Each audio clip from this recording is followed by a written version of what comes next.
नमस्कार भाई लोगों, आपका अपना भाई हूँ मैं आशु भाई। लखनऊ से जो खबर आ रही है जिसने मंत्रियों की नींद उड़ा दी है। दरअसल मकर संक्रांति यानी 14 जनवरी के बाद जब खरमास खत्म होगा तो यूपी की राजनीति में एक बड़ा भूचाल देखने को मिलेगा। और खबर यह है कि यूपी में योगी कैबिनेट के विस्तार की। लेकिन सवाल ये है कि क्या यह सिर्फ एक छोटा मोटा फेरबदल होगा या फिर गुजरात मॉडल की तरह पूरा सुपड़ा साफ। चर्चा यह भी है कि कई मलाईदार विभाग वाले मंत्रियों की नैया डगमगा रही है या कहें डूबने वाली है।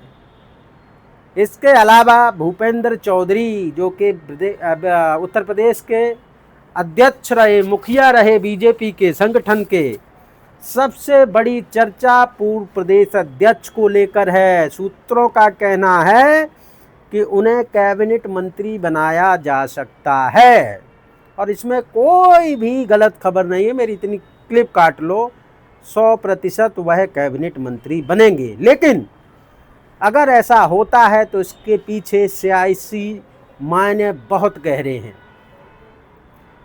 एक तो भूपेंद्र चौधरी का कद बड़ा है और उन्हें सरकार में लाने का मतलब है कि पश्चिमी यूपी और जाट बेल्ट को साधने की बड़ी तैयारी चल रही है।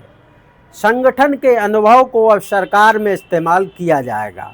बहुत लंबे समय तक वो भारतीय जनता पार्टी की मुखिया रहे हैं उत्तर प्रदेश के, तो एक तो संगठन का अनुभव प्लस सरकार का अनुभव, उन्हें दोनों का अनुभव है क्योंकि वो 17 वाले सरकार में कैबिनेट मंत्री भी थे और 22 में भी बने थे, लेकिन फिर जो है वो प्रदेश अध्यक्ष बनाए गए। अब आते हैं सबसे बड़े सवाल पर, क्या बदलाव सूक्ष्म होगा या सर्जिकल स्ट्राइक। दरअसल जो गुजरात मॉडल की बात हो रही है ना, कुछ लोगों का कहना है कि गुजरात की तरह पूरे मंत्रिमंडल को बदलकर नए चेहरे नहीं लाए जाएंगे क्योंकि चुनाव में अब सिर्फ और सिर्फ 1 साल बचा है। ऐसे में सुपड़ा साफ करना जोखिम भरा हो सकता है, लेकिन यह तय माना जा रहा है कि विस्तार छोटा नहीं होगा। नॉन परफॉर्मिंग वाले जो मंत्री जी हैं उनकी छुट्टी लगभग तय है।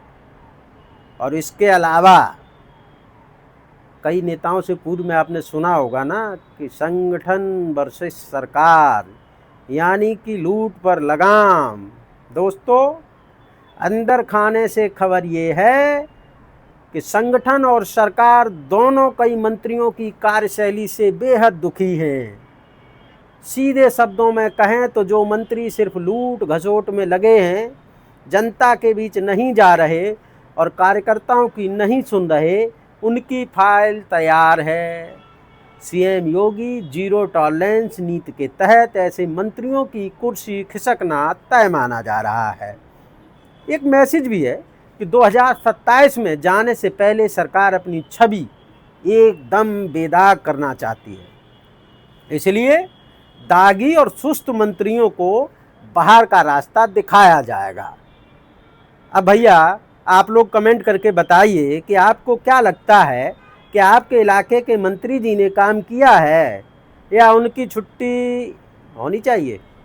बिल्कुल होनी चाहिए अगर काम नहीं किया है। दूसरा, क्या भूपेंद्र चौधरी को मंत्री बनाना सही फैसला होगा।